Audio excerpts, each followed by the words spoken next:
Practicing Falun Dafa. Dissolved my long-held grudges, May 17, 2025. By a Falun Dafa practitioner in Hebei Province, ChinaMinghui.org. My mother-in-law passed away a month ago at the age of 90. With her death, our long-standing grievances finally came to an end. For over 20 years, she provided me with constant opportunities to improve my xingxing. Each step of progress was inseparable from Master's guidance and compassionate protection. There were times of distress when I couldn't pass the tests, but also joy and a feeling of elevation when my xingxing improved. Reflecting on my years of cultivation, I realized that every test and hardship left a deep impression on me. Master lifted me out of the abyss and cleansed me. He arranged time and again for me to have opportunities to cultivate. Accumulated resentment. My resentment toward my mother-in-law ran deep. Before I practiced Falun Dafa, I wondered if I would ever be able to talk with her calmly. If I could do that, my xingxing would be pretty high. Back then, I was preparing to leave home and find a secluded mountain temple where I could escape. I didn't even want to step foot in her home. Just hearing her voice made my heart race. I resolved that in this lifetime I must find a path to liberation. However, I was fortunate enough to encounter Dafa, and thus began my winding path of cultivation. I started practicing Falun Dafa in 1997. I thought that as long as I endured and gave in, I would earn my mother-in-law's understanding. But I later realized that cultivation wasn't that simple.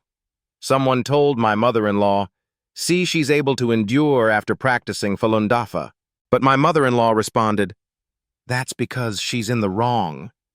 When she heard, "She gave in to you this time," she replied, "It's because she's afraid of me." My domineering mother-in-law would never admit she was at fault. When it came to personal gain, I didn't argue with others, so my mother-in-law called me a fool. She often told people, "My daughter-in-law is such an idiot." I thought that as a cultivator, I have to cultivate and learn to restrain myself and eliminate resentment, jealousy, and the desire to fight. I couldn't say that it was easy, as it was truly hard. When I was upset, I couldn't explode, I had to endure. That period of time was very painful for me. I told myself that if I owed her from the past, I must repay it unconditionally.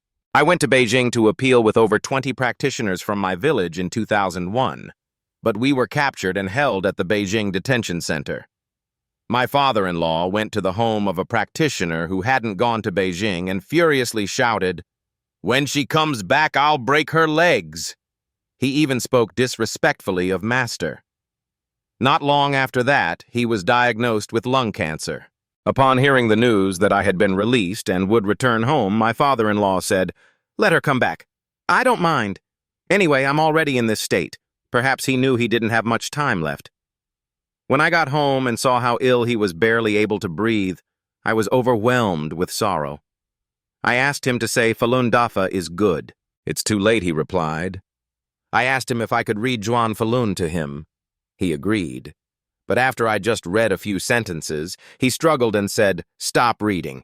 What you're reading makes me think, but I don't have the energy to think anymore." He passed away a few days later in despair. He was deceived by the Chinese Communist Party's lies and chose wrongly between good and evil, losing his precious life. Not long after he died, I had a vivid dream and I saw him. He turned around to face me and lowered his head. He then stared at me with a dazed and pained expression and said, "I wronged you." I was stunned. I immediately understood that he meant he had wronged me in regard to Falun Dafa. With a heart full of deep regret, he was apologizing to Dafa and to me. But it was too late. Enduring with tears. After my father-in-law passed away, my mother-in-law vented all her anger on me, making things incredibly difficult. One day, she told me to give cooking oil to her daughter. A few days later, it was flour, then cotton, then land. I regarded myself as a cultivator and let go of my attachment to personal interest. Although I was upset, I endured with tears and did everything she asked without complaint. For over 10 years, whenever I encountered family conflicts, I did my best to follow Master's teachings and look inward unconditionally. Through conflicts, I worked on eliminating resentment, jealousy, and my stubborn fighting mentality. I served food to my mother-in-law every day for years and also cleaned up her waste. Others saw this as hard, but to me it was normal. It's the responsibility and duty of a daughter-in-law. And above all, I'm a cultivator. No matter how hard I tried to do well in return, I was falsely accused and verbally abused. There were times when I wanted to leave, but I had a strong sense of responsibility. I had to cultivate well to validate the fa.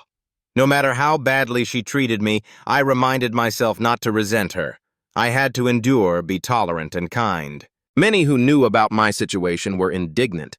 Various comments were made such as, "She bullies you because she thinks you're too soft. Your mother-in-law won't die.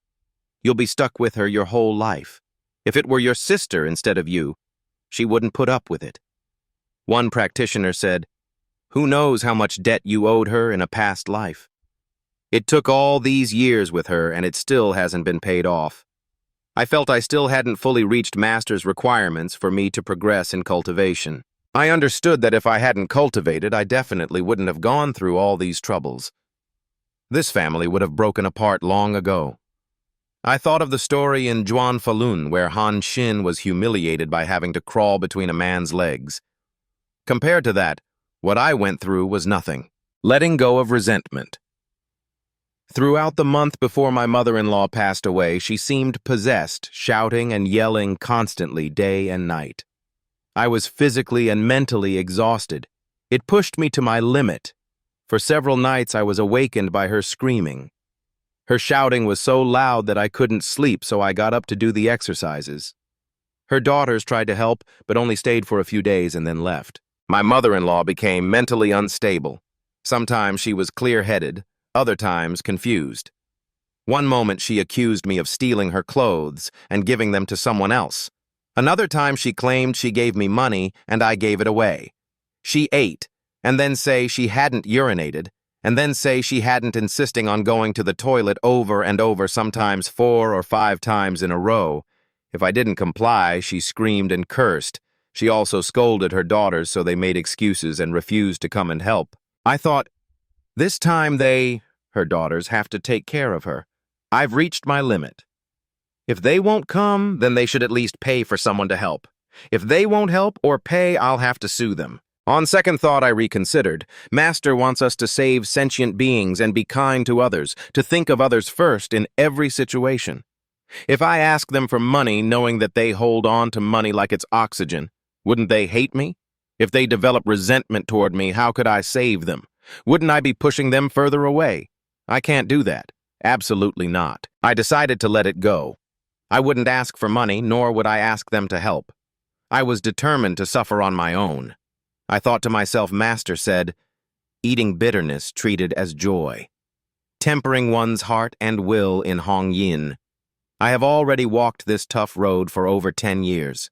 My mother-in-law was 90 at the time. No matter how long she would live, I would continue caring for her without complaint. When I had that thought, I felt a lightness, joy, and relief that I never experienced before. From then on, I completely let go of resentment, the urge to fight, and the attachment to personal gain toward her daughters.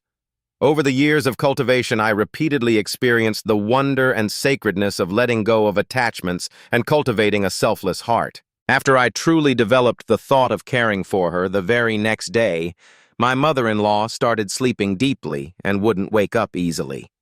When it was mealtime, I had to wake her.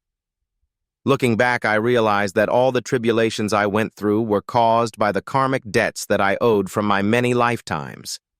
Master used them to temper test and ultimately help me succeed in my cultivation. I can't imagine how much effort Master has spent on me who didn't live up to Dafa's expectations. Thank you, Master, for your compassion.